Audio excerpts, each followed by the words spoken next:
Olá a todas, todos e todos. Meu nome é Rafa Bernadette. Eu sou iniciado no culto do Orixá em Xangô. Sou percussionista e compositor.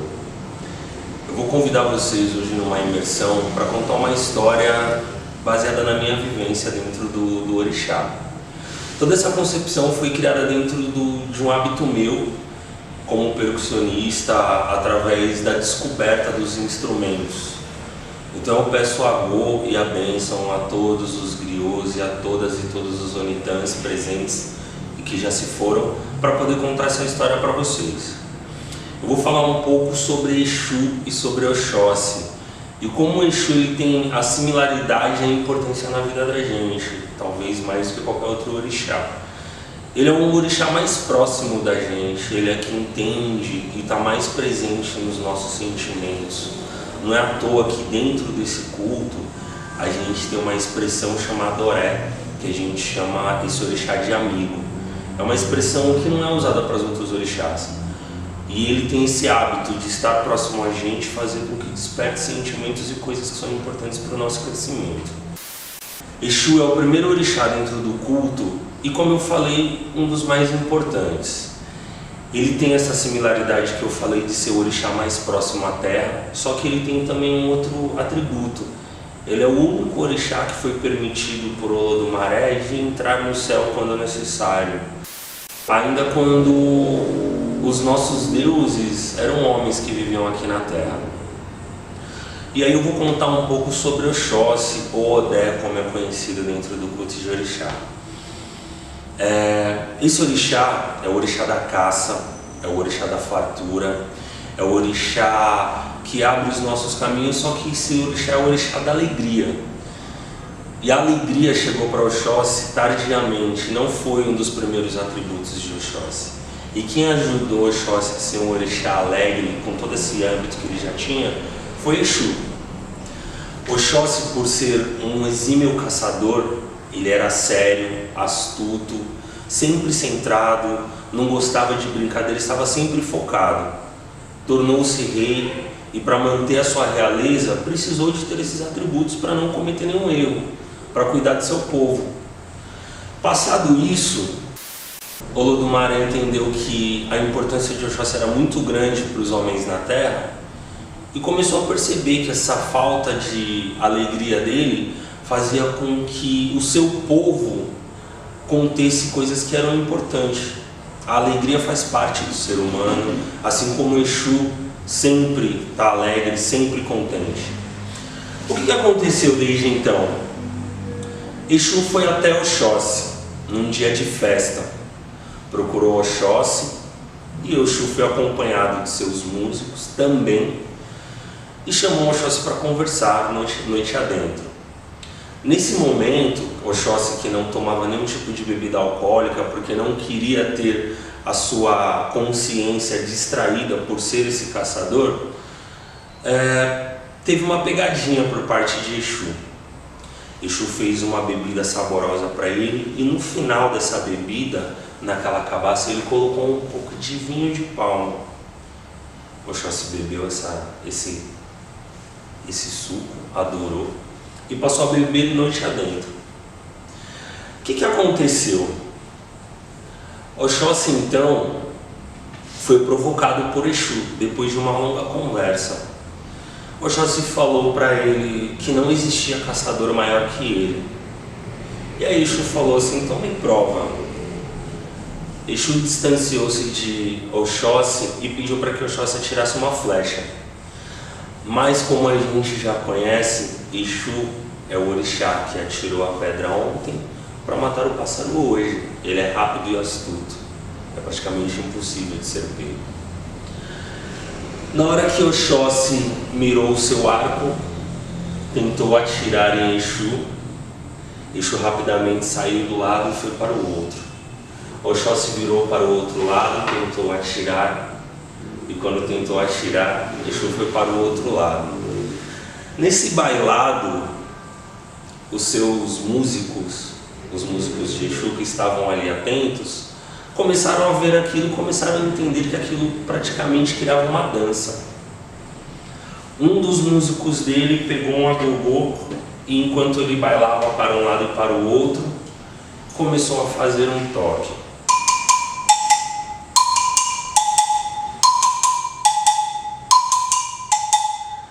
Aquilo ficou mantendo por minutos e minutos e minutos, enquanto o Oxóssi tentava tirar a flecha, até que chegou uma hora que o Oxóssi não tinha mais flecha.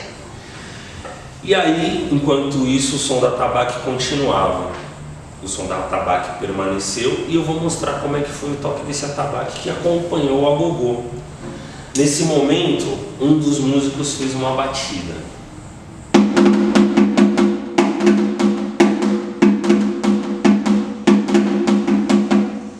O outro, para acompanhar o bailado, fez uma outra batida.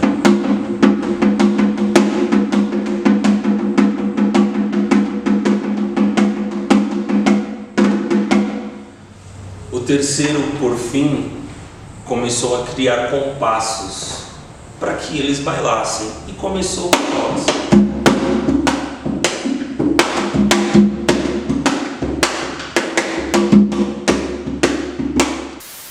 A partir desse momento, já pela sua consciência tomada pela bebida alcoólica, o Oxóssi entendeu que a provocação de Exu não era no sentido de querer provar se ele era um bom caçador ou não, era despertar a alegria nele. Aquele toque ficou tão genuíno, tão característico para o Oxóssi, com aquele bailado em que ele ia para um lado e para o outro, fazendo o seu movimento de caça, e que ele tomou aquele toque para si. Esse toque passou a ser chamado de agueré. Ele é um toque muito genuíno, mesmo nas casas que não são casas de culto de Queto, se é tocado com Agdavi, casas Fon, eles fazem reverências ao Oxóssi com esse toque. Eu resolvi contar um pouco dessa história porque eu nasci na nação Queto. E a nação Queto, ela tem uma grande importância dentro do culto de Orixá no Brasil, porém, eu percebo que a gente fala tanto não necessário sobre o Oxóssi, que a gente considera o rei o patrono dessa nação. E aí eu linkei Exu, porque a cidade do culto de Exu é a cidade de Queto. E a gente linkando, a gente está falando de dois orixás, que são de suma importância na nossa vida e que têm a maior relevância. É difícil hoje a gente não falar um pouco dessa vivência, sobre a característica desse instrumento e desse toque, sem falar a importância que ele tem na nossa vida. Primeiro, em não demonizar Exu, entender que Exu ele está muito presente na nossa vida, inclusive em qualquer aspecto de vida que exista pra gente dentro do culto de Orixá, a gente considera que tem Exu. Então você pode parar para pensar que até uma planta tem Exu, tudo tem Exu. E o Oxóssi ele tem essa importância. Ele deixou na nossa cultura brasileira um significado muito importante. Essa batida que eu fiz aqui, eu como percussionista, eu posso falar dessa vivência para vocês, ela tem uma importância imensa. Eu posso falar de alguns blocos afros que tomaram esse toque para si. Então eu posso falar de Ileaê, eu posso falar de Olodum. Aqui em São Paulo, o Iluinã ele também tem essa característica de se apropriar desse toque, assim como outros toques. Mas esse toque primordial, ele é essencial dentro da nossa cultura popular. Ele se ramificou também, existem até teses, e se a gente ouvir isso a gente percebe, em que fala que o Jorge Ben se apropriou desse toque. E aí pode parecer maluco ou não, mas quando a gente ouve, a gente pensa no que o Jorge Ben fazia com o violão, a gente percebe também a similaridade desse toque. Vocês vão encontrar essas batidas em várias outras ramificações da música brasileira, inclusive até no próprio axé, eu não falo só da música baiana, e a gente vai ramificar para outras vertentes. Então essa brincadeira de contar a importância de Exu, contar a importância de Oxóssi e contar a importância desse toque, que ele é primordial para a gente, é para enraizar e ter... Para deixar isso como base para vocês, foi importantíssimo a gente fazer esse permeamento sobre esses toques. Quando a gente passa por essa batida, a gente percebe a importância desse toque dentro de uma célula da música brasileira. Só que se eu ficar contando histórias e fazer outros toques de outros orixás, a gente vai ver que praticamente tudo que foi construído na base da música brasileira tem referência das nossas matrizes africanas. Eu quero agradecer a oportunidade de estar contando essa história para vocês e eu espero que eu abra um leque aqui de informações e que a gente possa trocar mais informações no decorrer da vida. Na hora da contação, mostrei para vocês mais ou menos como que Oxóssi tentou atirar a flecha em Exu. Eu quero mostrar para vocês como que a gente dança isso hoje, tá?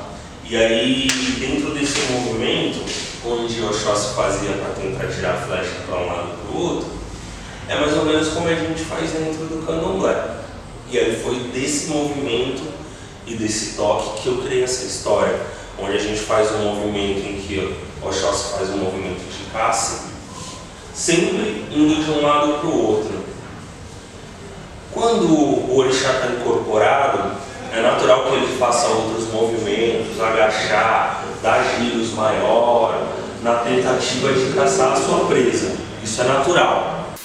E voltando sobre aquilo que eu estava falando para vocês, como esse passo e essa batida foi relevante para os toques, se você assistir, se você já foi em algum desfile, alguma apresentação de algum bloco afro, você vai ver que os passos são muito semelhantes, geralmente das mulheres dançando, em que elas fazem passos similares ao que o Oxóssi vai dançando com aquela mesma batida. E aí é onde eu volto a falar sobre a importância desse toque, dessa dança. Quando eu estava fazendo a contação, fiz mais ou menos o movimento que o Oxóssi fez, tentando atirar uma flecha em Exu. Eu vou mostrar para vocês um pouco de como isso acontece dentro dos terreiros, como esse passo do Agueré, o passo de Odé, de Oxóssi, a gente utiliza hoje, no nosso dia a dia. Esse movimento que Oxóssi fazia tentando atirar a flecha no Exu é base do movimento que a gente faz dentro do culto de Orixá, quando a gente está louvando Oxóssi. A gente vem fazendo esse movimento para um lado e para o outro, e esse movimento está absolutamente ligado à caça, à procura da presa, ou ao movimento rápido de uma presa, em que você está aqui procurando um bicho, você ouve um barulho e o bicho está ali, e tem que estar atento à caça. Esse movimento, ele vem muito de encontro ao que a gente faz no nosso dia a dia, ou como a gente deve fazer no nosso dia a dia. Quando a gente está desanimado, quando a gente está sem condição, quando a gente precisa de correr atrás de alguma coisa, a gente recorre ao Oxóssi. E esse movimento de caça, esse movimento de ser rápido, astuto, é um movimento que a gente tem que ter no nosso cotidiano. Vários outros passos estão associados ao nosso comportamento cotidiano. E esse é um deles. A flexibilidade com as coisas que querem nos atacar, a agilidade que a gente tem que ter, o gingar que a gente tem que ter no nosso corpo.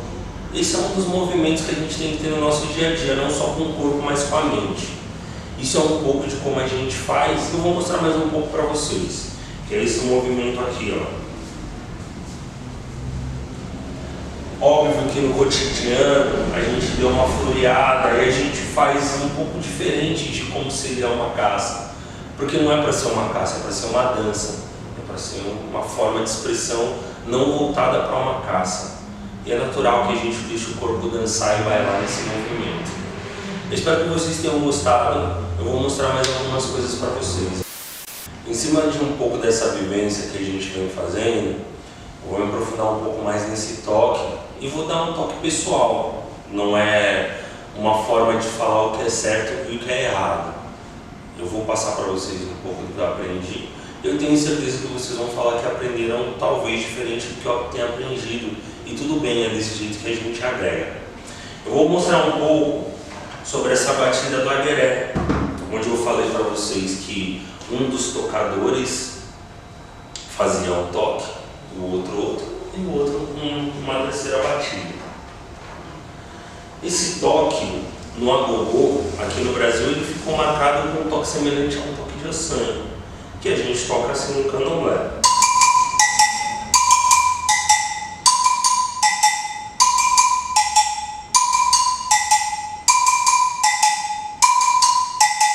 Sempre com essa batida, 3 toques em cima, 2 toques embaixo.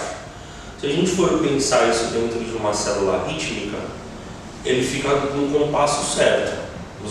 As as 3 batidas elas ficam no mesmo compasso, onde você encaixa as duas.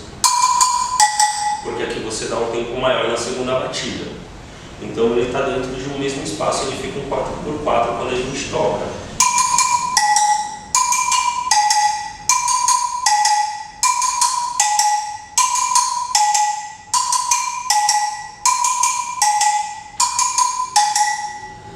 Esse instrumento, que a gente pode pensar que por ser menor que o atabaque, ele representa menos dentro do culto de orixá, a gente se engana. Ele é um guia para todos os outros instrumentos que estão sendo tocados.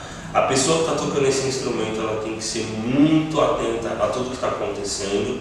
E dependendo da pessoa que estiver dançando, ou até mesmo incorporada, ela vai utilizar muito mais o agogô como guia, ou o ungan, que é de uma boca só e geralmente é de ferro fundido. Ele vai usar muito mais a batida do ferro como guia do que a marcação do atabaque, para saber se guiar nos passos básicos. Óbvio que os outros atabaques eles vão dar diretrizes, mas isso daqui é um pouco para vocês terem uma dimensão de como que ele é utilizado. Como eu falei para vocês, dentro da minha vivência de orixá, eu aprendi que cada atabaque faz uma batida diferente para esse toque, tá? E isso daí não descaracteriza. E aí eu vou mostrar um pouco de como eu aprendi. Essa batida que eu estou fazendo, desculpa, volta. Eu vou mostrar para vocês um pouco de como eu aprendi. Essa batida que eu vou fazer a batida do atabaque menor, que é o que a gente chama de Lé, tá certo?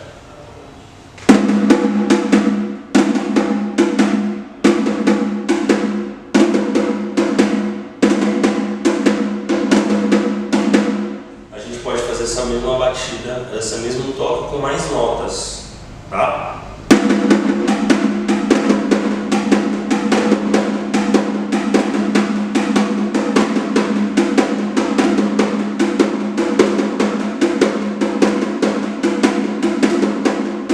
Vou fazer devagar para quem queira aprender.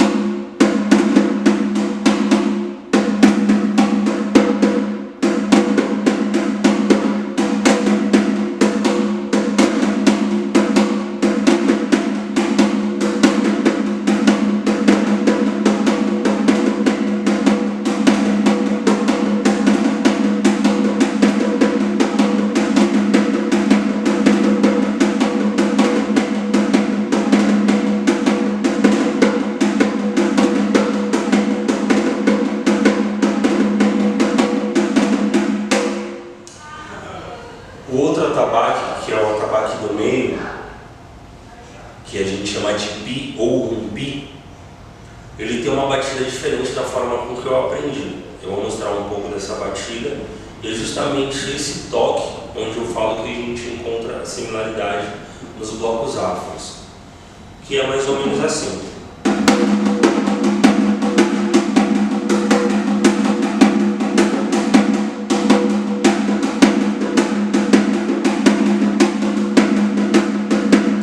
Parece ser um movimento contínuo, mas a gente coloca algumas notas tônicas na contra e às vezes no tempo do compasso da música. E aí isso faz com que a música dê um swing. Mas quando você estiver fazendo, é simplesmente uma tônica que você coloca na mão, porque o movimento ele se mantém contínuo. E eu vou mostrar também uma forma de você colocar no outro atabaque menor um toque similar a esse.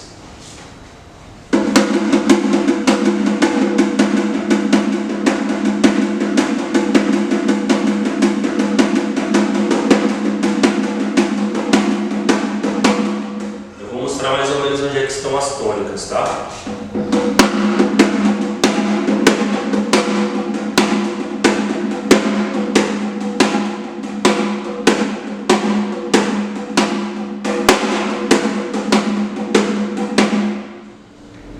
Só passando para falar de um detalhe que para mim foi de extrema importância. Eu comecei a tocar atabaque, eu era muito criança e eu me cansava muito. E uma das coisas que eu percebia que fazia com que eu me cansasse era a posição que eu segurava os agraves, que são esses instrumentos aqui absolutamente necessários. Foi extraído de um tronco de árvore, né, de um galho de árvore, e ele só foi lascado a casca de fora e deixado secar. A gente não utiliza esses instrumentos, né, essas baquetas industrializadas, a gente utiliza o mais natural possível. E essa daqui é uma delas, só tem uma fita na ponta para não esgarçar as pontas, tá? Então, essa leveza na mão aqui, ó, esse movimento, ele é absolutamente necessário para você passar bastante tempo tocando, principalmente quando você pega toques que são mais intensos, tá? Quando eu descobri que eu não tinha que tocar assim, que eu tinha que tocar assim, isso me ajudou muito. O que fez também com que eu criasse mais coordenação para isso foi tocar em escola de samba. Quando eu fui tocar em escola de samba, o movimento de tocar a caixa fez com que eu criasse uma massa muscular, que na época eu tinha mais ou menos uns 14 a 15 anos. Foi quando eu consegui ter uma condição de ficar mais tempo em cima da tabaque. E quando eu percebi que eu não tinha que segurar aqui, eu tinha que segurar aqui. Eu tenho que fazer com que o meu corpo não se canse. Como que a gente faz para que o corpo não se canse? Fazendo menos movimento com o braço e fazendo menos movimento com o punho e com a mão. Quando você deixa o Agui-Davi dançar na sua mão, você vai fazer com que o momento em que você está tocando, ele seja mais leve. Você vai conseguir mais tempo se manter tocando. E aí, por isso, essa coisa de você fazer movimentos leves com a mão, que é isso daqui. Como que eu vou fazer para eu criar essa habilidade? A partir do momento que você conseguir uma vareta, que não precisa ser necessariamente um Agui-Davi, treina em casa, pega uma almofada e vai fazendo esse movimento. Está assistindo a novela, está fazendo qualquer coisa, faz esse movimento. Isso daqui é absolutamente importante. Essa vivência que eu tenho dentro do candomblé com os atabaques me fez entender uma outra coisa também que é muito importante. Eu vou mostrar outro toque, eu não esqueci. Mas me fez perceber uma coisa que é muito importante. A musicalidade, quando a gente pratica ela, seja com uma criança, seja com um homem, com uma mulher, ela faz com que não só os nossos ouvidos fiquem mais atentos para o toque, mas ela desperta um hábito musical muito maior. Então, se você é de candomblé e você tem um filho que está dentro da casa de candomblé com você, mesmo que ele seja rodante, que ele vire um orixá, deixa ele ter contato com os instrumentos. A gente sabe que tem pessoas que vêm de escola pública ou que não têm necessariamente um acesso à música fora do nosso culto religioso. Isso é muito importante, deixar com que todos tenham acesso ao instrumento. Obrigado, como eu já tinha dito, meu nome é Rafa Bernadette. É isso. Obrigado, gente, a todos.